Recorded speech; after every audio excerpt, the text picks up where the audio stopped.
Well, good evening, everyone, and welcome to the Brian Crombie Radio Hour on Saga 960. I want to introduce you tonight to Sue VanderBent, who is the CEO of Home Care Ontario. I want to talk a little bit about home care, aging in place in your own home versus going into a senior's residence. I want to talk a little bit about foreign workers, which I think is a big issue. I want to talk about nurses. I want to talk about, what happened during COVID-19 and the pandemic. And I think Sue, who has been number one CEO of Home Care Ontario, but also has been very prolific in a lot of commenting she's been making in the media, articles she's been writing, etc., to talk to us tonight a little bit about what's going on. So maybe, Sue, you could start out by telling us a little bit about what Home Care Ontario is. Well, Home Care Ontario is a member-based association, and we represent over 50 organizations that deliver home care to people. So that means going into people's homes and providing them with the care that they need, nursing, therapy, and personal support, as well as respiratory care, medical infusion, drugs. Home care is very broad and very wide. And the scope of practice of all of our skilled staff is very deep. Because it takes a special kind of person to work in the home care system, because as a staff member, you're by yourself in someone's home, and you're generally speaking, home care staff are very imaginative and they get things done, and they call on and work with the primary care physician, particularly as a real partner. Their home care writ large, Brian, is the third leg of the healthcare stool. If we want to say there's hospital care, there's long-term care, and there's home care, I would add primary care, and home care and primary care work together to keep people at home as best we can. And is home care only for aged people, seniors, or is this for others as well? It's for anybody of any age. You could go into hospital and have a surgery and come out the next day, like my brother did after his total knee transplant. He came home, he had nursing care from home care, and then he had physio care for rehab to protect his knee so that he didn't get contractures in his knee. But he had that all done at home, which was great because the staff came to him. So I've heard, a couple of comments that I'd like to check with you if I could. One comment I've heard is that home care is from an institutional, from a systemic standpoint, far cheaper, far more inexpensive, both for the person using it as well as for the government than it is institutional. The second that I heard was that if we actually wanted to institutionalize or provide institutional care for all of the baby boom, we'd have to have something like a tenfold increase in the number of institutions in Ontario. I don't know if that's anywhere close to right or not, but I'd like you to comment on that if I could. And then the third is that it's actually a better quality of life, and that people live longer and enjoy life more if they can stay in their own home and get cared for. Can you comment on some of those if you could? Sure. Well, certainly people do better at home. Nobody wants to be in an institution except for, if you go into the hospital for a procedure. Now we're seeing wait lists in ER 21 hours for simple things because all of our surgical beds are backed up, all of our medical beds are backed up. But people prefer their homes. That's where your memories are, that's where your pets are, that's where things are, that's where you feel comfortable, as long as you're getting the health care that you need for the procedure that you have had or the problem that you had. So I talked to you about you might have a surgery, but you also could have an illness where you need frequent injections, or you might have COPD where you need oxygen, to come in, to be brought into your house and get oxygen. Many people hemodialyze at home, so they have kidney failure, and we do kidney dialysis in people's homes. So more and more home care is delivering, not low-end care, if you want to call it that, but higher-end care that is really very skilled. And also prevents people from going into the hospital and or ending up having to go into long-term care. And the vast majority of people tell us, and we've done polling, there's a very good company called Campaign Research, and 96% of people, Brian told us that their plan is to live at home, to receive care at home, and to end their days at home. And right now, people are saying that that is their plan. They do not want to go into long-term care. They have a trajectory in which they see themselves as living at home. Is it more prudent? Is it less expensive for people and for the government to have home care rather than institutionalized care? Well, certainly it is, because you're bearing the cost of your home and your food and all of those ancillary costs that if you are in hospital or if you are in long-term care, the state is bearing those costs. You have to feed you and house you and change the beds, sheets, and all those things that we don't even think about. That's our cost to bear at home. So, there's a saying in home care, everybody has their own bed. They have a bed at home. And what we have to do is completely change and the way we think. And, that's why I'm very passionate, coming from my history, a deep history working in acute care, where so many people could have been at home if we had had a better home care system that could provide that wraparound care. And what about But this it third needs to issue? be funded. And what about this third issue that there's no way we can actually build enough institutions? Is that true?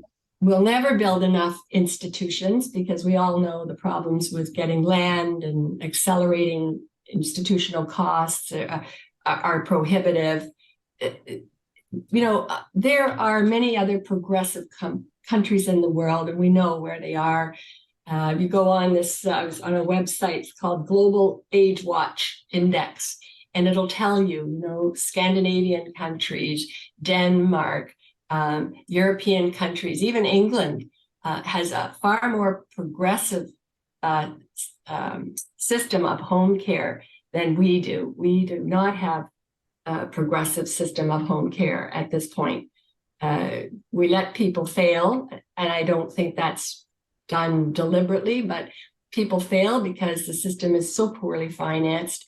Only $3 billion on a $76 billion budget. That's what home care is. It's a tiny, tiny, tiny amount of money to look after 730,000 people a year.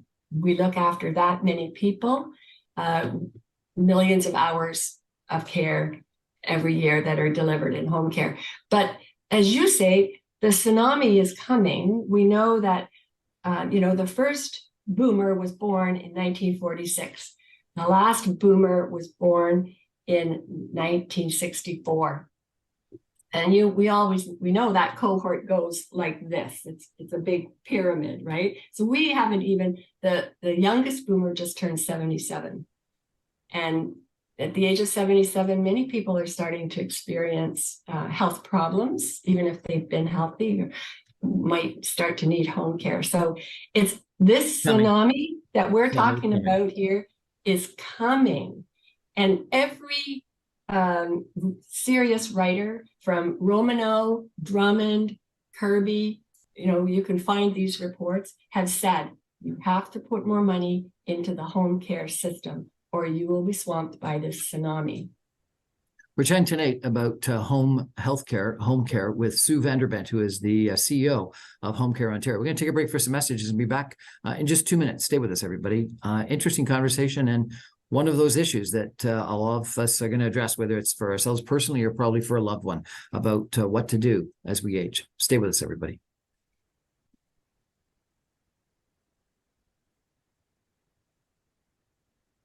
Welcome back, everyone, to the Brian Crombie Radio Hour on Saga 960. My guest tonight is Sue VanderBent. She is the CEO of Home Care Ontario. Our topic is is care during your senior years, your aged years, particularly when you really need healthcare, and whether we can solve it through seniors' homes and institutional settings, or whether we need to dramatically increase our funding of home care.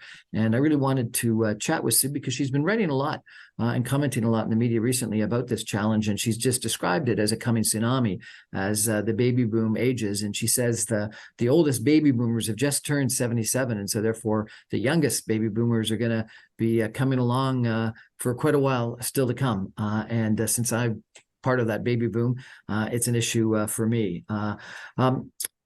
Our guest is really quite experienced. It says here that you've been CEO for 25 years. Is that true? You've been CEO for 25 years? Mm-hmm. My Yes. God, that's got to be the longest. I think the average tenure of most CEOs is like 2 to 3 years these days. You've got to be the only person that's been CEO for 25 years of any institution anywhere in the world. You've got a master's in social work and a master's in health administration. You've been a associate professor in psychiatry and behavioral neurosciences at McMaster University. And as I said, you've been a CEO for 25 years. What's the secret to success to being a CEO for 25 years? Well, I came from the hospital system because I did love it, but I could see the need was in home care. And that's when I went back and did my master's degree in health administration, because I thought to myself, I'm going back out and I'm going to leave the hospital and I'm going to go into home care and I'm going to fix that. So that's, I guess, what I've been doing for this past length of time. And it honestly, Brian, doesn't feel like that amount of time to me, because I'm passionate about getting this care for people. I'm passionate about making the system better. I'm passionate about working with the governments that will listen to us. And, we've been very successful. I mean, governments successively have begun to see the importance of the home care sector, but we're not quite there yet. Like you said, the tsunami is starting to shake people's impressions a little bit more than it maybe a few years ago, when it didn't seem quite so important. But now I think we're starting to see the real problem coming. You wrote an op-ed just last week in the Ottawa Citizen, and you talked about 5 things that you needed, that you thought that we needed to have in this current negotiations between the provinces and the federal government for healthcare funding to solve our healthcare crisis and to cut, you said, unneeded hospital visits. What are those 5 things that you think we need to do? Well, obviously, we have to get people being cared for adequately at home so that they do not need to go to the hospital in crisis. The worst thing is, somebody falls at home and doesn't get the care the real good care that they need. Perhaps they need a physiotherapist, perhaps they need a walker that they don't just go to get Shoppers Drug Mart and get, which isn't potentially very well fitted for them. They've got arthritic hands, so they can't hold it. They need exercises. The fact is, so much can be done preemptorily in the home to prevent people from having to go in crisis to that ER. And that's where now we're seeing such huge numbers. Like in fact, was just talking to somebody who I know, my neighbor is in the ER now. She's been in the ER since 6 a.m. with her dad, who needed antibiotics. But look at the time now. It's like almost 12 hours later, and she's been sitting there with so many people. The ER staff's run off its feet. That's a huge block. The same thing with the surgical beds. Surgical beds are full of people who are waiting to go home because they don't have enough home care to send them home to get what we call a durable discharge, a safe discharge. So I, as the director of social work for St. Joe's at the time, I couldn't say, yeah, we'll send that person home without a safe discharge plan. Meaning, yes, the home care nurse and a home care PSW and a home care therapist was coming in, depending on the assessment.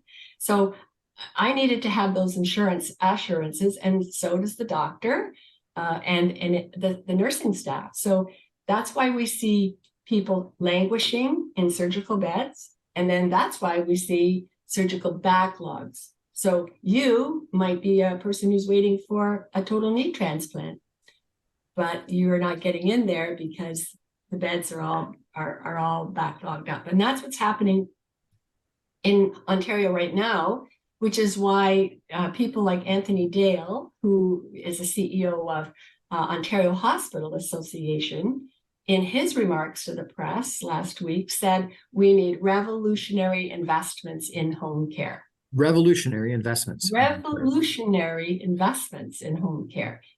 And Anthony is a good colleague of mine, but he wouldn't be saying that if he didn't understand the fact that the whole system is interfaced so much that he cannot solve the surgical backlog unless we get at the root cause of the problem, which is not enough home care for people.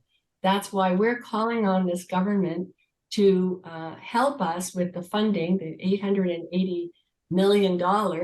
You recall that they gave us $1 billion last year, but we haven't spent that money yet. So we're pushing hard to say we need to stabilize our staff with that funding, and we need to support government in system transformation to look for new models of care that really should support people staying at home, because that's where the future is, Brian. It's not in institutional beds. You had an interesting comment in your op-ed, and you said that funding should be contingent on tracking levels of caregiver distress. What do you mean by that?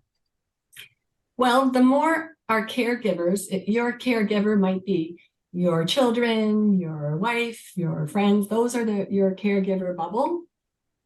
If they are terribly distressed, they can't get you out of bed anymore, they can't deal with your needs, your healthcare needs, then caregivers get distressed. And it's the caregiver then that takes the person to the ER. And they give up, essentially. They just don't have the heart to keep on doing it anymore. So our thoughts for the federal money is that there are some indicators that we do need to look at. So we need to look at decreased levels of caregiver distress, because the healthier the family feels and the more support the family feels, the longer the person will stay at home. And we need to plan for more people to understand that they do not want to or need to die in an institution. That's old thinking. We need to go back to making sure that people can have a good death at home. And when I was a palliative care social worker, Brian, I attended many home deaths, and they are quieter, they are calmer, they are far easier for the family. You know, they're not sitting on uncomfortable chairs. They're not trying to crowd around a bed, right? It's much more controlled, and it's much better for the person who is dying. So having done that and seen that so many times, we need to increase. So there's a metric. We need to increase the numbers of people who can end their lives at home. But it's a real toll on the caregiver, the spouse, if that's who it is, or the kids, that who it is. I have personally been involved in a couple of deaths at homes, and I would agree with you that it's the way I'd like to go. That said, there's a lot of pain with some people, some people's ends of life, so whether it be cancer or something like that. Mm-hmm. And there's a lot of palliative care that needs to be provided. How do you do that in the home? Well, the same way as we do it in a room in a hospital. You have access to drugs. We all have access to drugs. We hang an IV bag with the right drugs. We have a skilled nurse there managing that. We have a home care family physician. When my uncle died at home, he had a hospital bed, he had oxygen, he had his family around him, he had great pain control, He had great symptom control. He wasn't, he wasn't having itchy skin and dry skin. He wasn't having any, he wasn't experiencing any of that. The family doctor came in every day, and the home care team was around him, the PSWs, the nurses, and the therapist, to support not only the patient, but the patient's family. And his wife was with him and his kids. So it was great. And I went to see him twice. And, really proud of the fact that the family did that. But we need to make that the norm. Now, that can't be the unusual happenstance now. As we deal with this tsunami, we need to make that the norm. Everybody should have that choice. I think you should have the choice. I agree with you, but there does seem to be a lot of pressure to go to a hospice or some institutional setting because I don't know, doctors, people think that you're going to get better care and or that you can't deal with it. The families can't deal with it. Isn't that the reality, that there's a fair amount of pressure to go to a hospital or go to a hospice? Well, you're right that we're still talking about building hospices instead of saying people have a bed at home and people should have the care. And I think the real seminal issue here is the care. We have to care not only for the patient who is ending their lives, but the family around them, and support the family to deal with the emotional pain and also, of losing a loved one, because it's not easy, but it can be managed so well, like I said, in terms of the family doctor being very, very involved, the skilled nursing, skilled therapists, skilled PSWs, social workers. That's what the work I did. I mean, I was the one that would take families, to another place and talk. So I've had a recent experience, not with, I have actually with home end of life at home, but a personal experience with home care. In 2006, I had a hip surgery, and then I broke my hand. I see that. And in both instances, and maybe this is because I don't know, it was insurance with the broken hand that I was dealing with, but I was really quite frustrated with, to get services at home, I had to have someone come and evaluate, and then they had to have someone else come from a therapeutic standpoint and evaluate. And that all was like 2.5 weeks after the accident. By then I was already healing. One of the biggest challenges I had was shoveling snow, and they wouldn't supply anyone to shovel snow, or the insurance company wouldn't pay for the snow shoveling. I don't think they offered to cook food, though they did agree to send a juicer, which was very nice of them. And the biggest problem I had was washing my hair, because I couldn't use my hand and things like that. With the surgery, it was just moving around the house that you needed help with. So are we getting the right care to people, and are we getting it to them quickly enough? And are there too many evaluations that you have to go through, such that by the time I actually got approved for some of the services, I was already 2.5, 3 weeks after leaving the hospital? Well, yeah, you raised some really important issues. First of all, that assessment should be fast. You shouldn't have been waiting for 2 weeks. You had an immediate problem, a broken hand and a broken leg. These are not small problems. You're pretty debilitated when you've got a broken hand and you're dealing with pain control, and you're doing that all by yourself.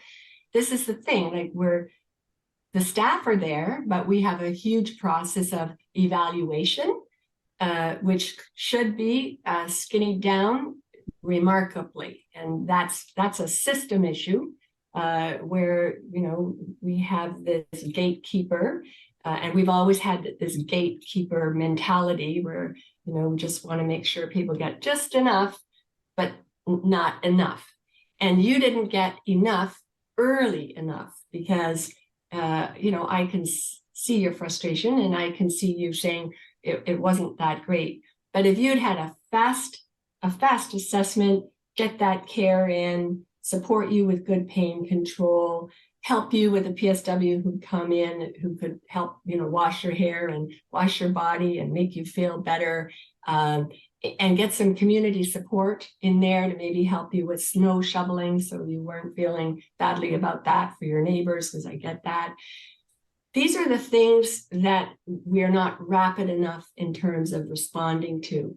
And this is why we need to get a better home care system, why I've been so vocal, why I'm pushing so hard now to say $880 million should be going into the home care system to get it right, so that people like Brian get home care assessments fast, they get the care fast, and on Brian goes with his life, right? Because that's what you want to do. You don't want to be held up with this incident that didn't need, that you didn't need to do that. Same thing with death at home, same thing as managing any chronic illness at home, like renal dialysis, like COPD for people to sleep and breathe at night, medical infusion, like they compound drugs for certain cancer drugs. They get that to your house in 4 hours from the time that your doctor says this is the kind of drugs that I want Brian to have intravenously. In 4 hours, that drug's compounded, it's in a bag, and it's at your doorstep in 4 hours, and the nurse comes and puts it in your arm. So it can be fast, but it's pockets. It's not as good as it can be, which is why I'm as vocal as I am. We need a big shakeup, and we need the funding to bring our people back. A revolution. And it's a revolution. We're chatting tonight with Sue VanderBent. She is the CEO of Home Care Ontario. We're going to take a break and come back after just 2 minutes of messages. I'm going to ask her a little bit about nurses and wages and foreign trained workers and some issues like that. Stay with us, everyone. We'll be back in 2 minutes.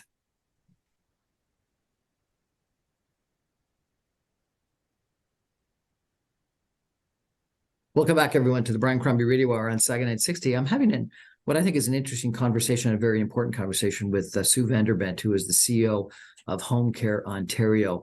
I think it's important because I do think that, as she's described, we're facing this tsunami of the baby boom aging, and there's no chance that we can possibly house them in institutions across this province, this country, this world. And more importantly, that's way too expensive. And it's not the best quality of life. We're going to have a far better quality of life if we can actually figure out how to actually provide the services that people need in their homes. And as Sue has been describing, we need a revolution in the funding for home care, such that we can actually avail ourselves of that. There's some sort of connected issues that I'd like to ask you about.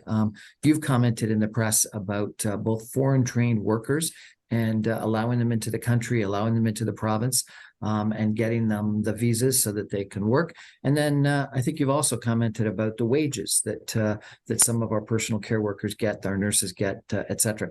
Talk about those two issues, if you could, both foreign trade workers and how much the people that work for you get paid. Yeah, so the internationally educated nurses and internationally educated PSWs and therapists, Canada wants them and needs them. If they want to come to Canada, and many of them do, we should be accelerating the numbers of people that are able to come in. I just was approached by a colleague, and she's in Saudi Arabia, and she was asking me if I would try to help her staff member whose family wants to emigrate to Canada, and could we help, to get her a job as a PSW? I said, of course. I mean, we won't, but we've been talking about this in Home Care Ontario. I think we first started talking to a previous government 5, 6, maybe 7 years ago about the need to accelerate internationally educated staff to come into Canada in order to help us in the home care world. And the pace of government is very slow, and policies like this didn't seem to have much oomph to them because there was no stated need, whereas there actually is now. Now people can see that neglect of the home care system leads us to a situation where we are. And COVID just put the icing on that terrible mixture when we lost our staff for, you're talking to me about wages. Well, a nurse can go and work in acute care for $11 or more an hour to work in acute care, $5 or $6 more an hour to work in long-term care. And this is simply because we are funding institutional care, whether it is hospitals and or long-term care, at much higher levels. And that's a value decision. It really is a value proposition to say, where is the place that people want to be? Yes, people want their surgeries. They don't want to live in the hospital for any length of time. They want to get in, get out. Somebody on one of my LinkedIn posts, because I try to talk to my LinkedIn viewers and talk back to them and say thank you and appreciate what you said. One of them said to me, Sue, people languish in the hospital. They suffer in the hospital emotionally, waiting to go home, especially if, they're elderly. And if that home actually isn't going to be their home, if that home is going to a long-term care home, which is, another abode, but it's never, ever going to be like home. And now in Ontario, we are discharging people to former hotel sites.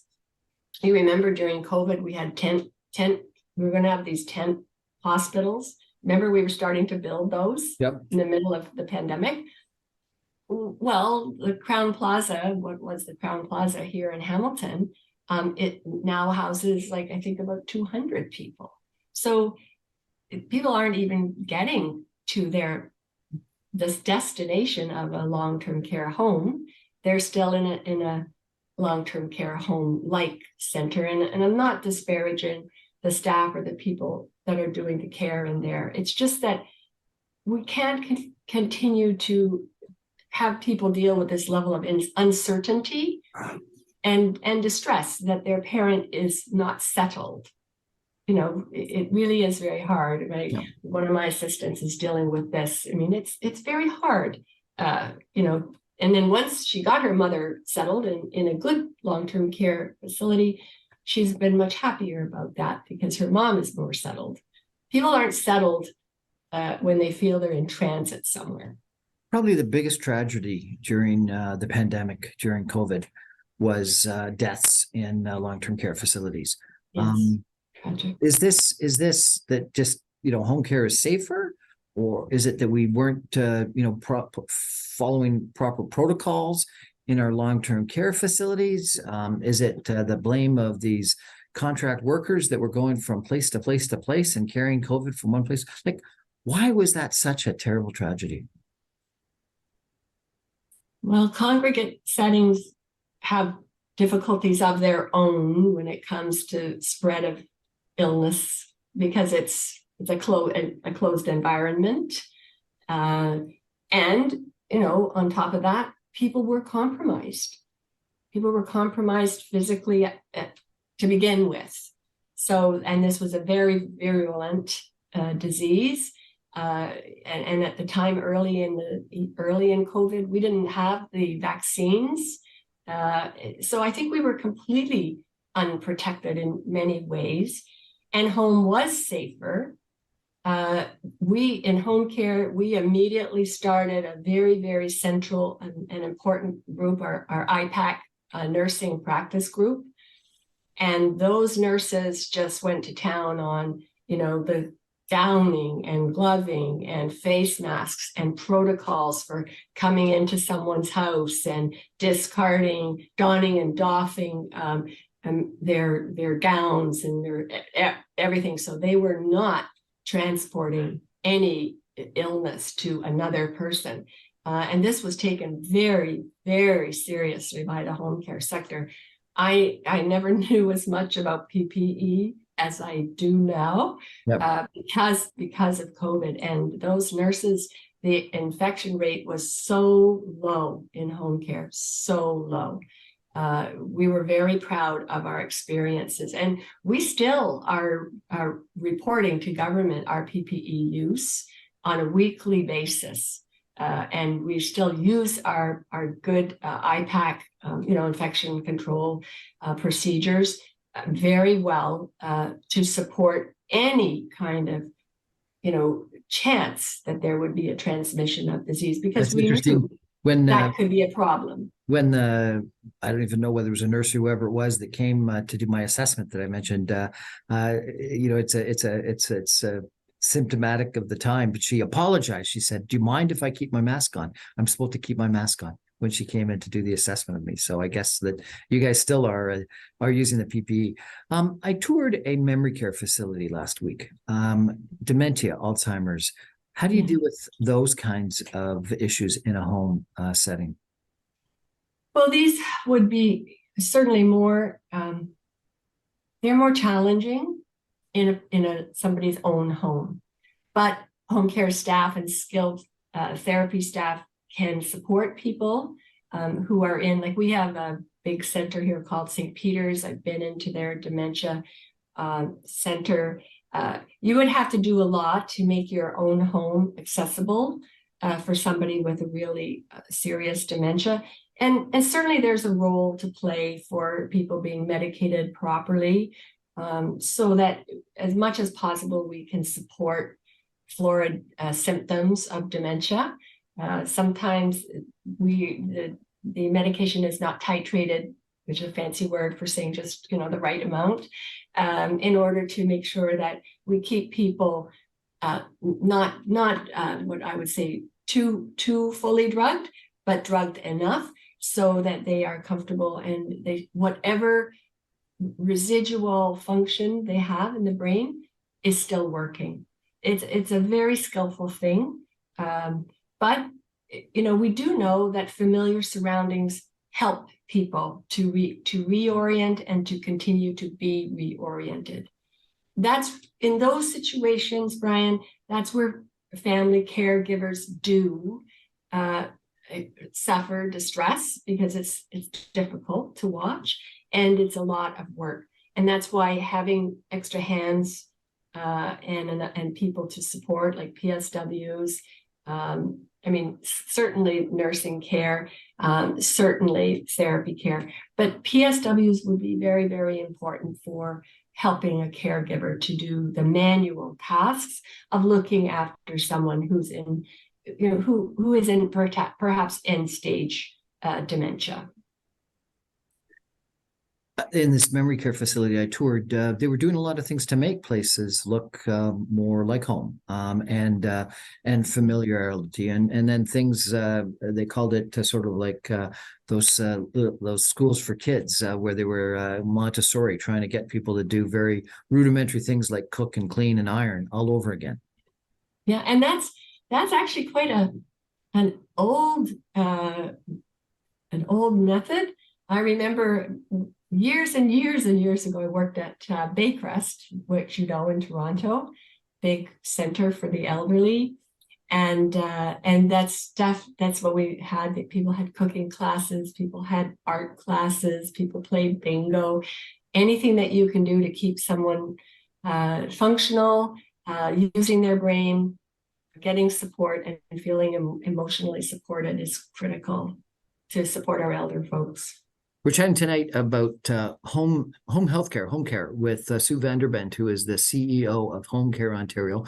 We're going to take a final break for some messages and be back with some concluding comments in just 2 minutes. I'm going to ask Sue a little bit about mental health issues, which seem to be dramatically on the rise, and what we need to demand of government, given the situation that she's described. Stay with us, everybody. We'll be back in 2 minutes.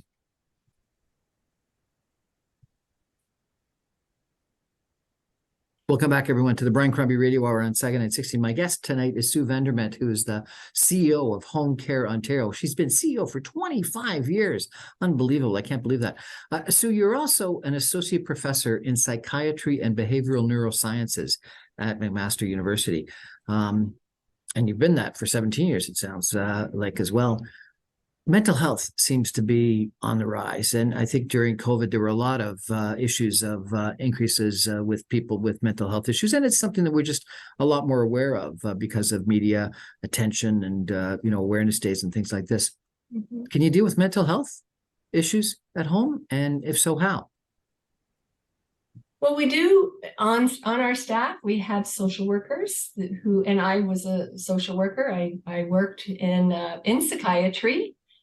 So obviously, social workers deal with all kinds of mental health issues in concert with psychiatry and obviously neuroscience, but psychiatry and the use of psychiatry drugs to help a patient maintain their equilibrium and not have any sort of psychotic states, which are unnecessary. If we really are on top of that. So yes, that's why we have in social work and home care, we do support people with mental health challenges and successfully so. And again, in concert with family doctor, who is a primary care physician, generally speaking, and a psychiatrist. And psychiatry plays a very big role. And, my role at McMaster is I teach communication skills. I teach communication skills to physician assistants. I teach communication skills to doctors. And I also teach interprofessional education, which is another really important topic, maybe for another interview. But how do we get all these professions, the OT, PT, social work, speech language pathologist, the nurses, the therapist, everybody all together? How do we get them working together to support an elderly person? And this is pretty critical as we age and as we face this tsunami. We absolutely will not have the money to put people in some other place. We're going to have to deal with it in the home. So that's the end stage. If you were the Minister of Health or the Minister of Long-Term Care, what would you do? Is it just money, or is it more than just money? Well, they have the money. The policy is then that they should also be looking at measurable outcomes that start to shift care to the home and to the community. Because I haven't talked about all the community supports that are out there. I don't represent community supports in particular, but there's a lot of community supports that the elderly use and that all of us eventually might need to use, like Meals on Wheels and transportation and events in clubs that people go to where they see each other and they have, obviously opportunity to socialize, because human beings are social. We can't just sit all by ourselves all the time. We'll create more problems if we do that. So yes, the use of all the 5 therapies as well in home care are fundamental to making sure somebody can stay at home as long as possible. Sue VanderBent, thank you so much, CEO of Home Care Ontario, for joining us tonight and educating us on this issue. I really wanted to chat with you tonight and to really bring some more attention to this issue, because I think it is a critical issue. And I worry that sometimes, and this may be a jaundiced view, but I think politicians want to put more money in institutions because they get to cut the ribbon, because it sounds more impressive if I can build the biggest hospital in Ontario's history or something like that, and I get to cut the ribbon, I get to make the announcement, I get to shovel the the first dirt or something like that. But I think you're right that there's absolutely no way that we can care for all of the people that we need to care for in institutional settings. And so it's not a solution. And I don't think it's as good for people's lives. My mother passed away recently at home. She lived until her 90s at home. And she didn't need, thankfully, home health care, but she did need a lot of help from her offspring who came and supported her and helped her. And I think it was the right way for her to live in nature with her birds, with her ravine, with her bridge groups, etc. And I think that I think that we need to dramatically increase the funding. I like your idea about measurable outcomes. I think that we need to think about foreign trained workers and making it easier for them to come. And I think we need to value the people that work in home care as equally as if they worked in institutional settings. There's no reason why that should be valued any less. So this is the solution. It's the right solution. And as you say, it's a tsunami coming with the baby boom, all aging. So thank you so much for raising these issues with us. Thank you, Brian. That's our show for tonight. Thanks for joining us, everyone. I remind you, I'm on every Monday, Friday at 6 o'clock on 960 AM. You can stream me online, even from Hamilton at www.960am.ca. Good night, everybody.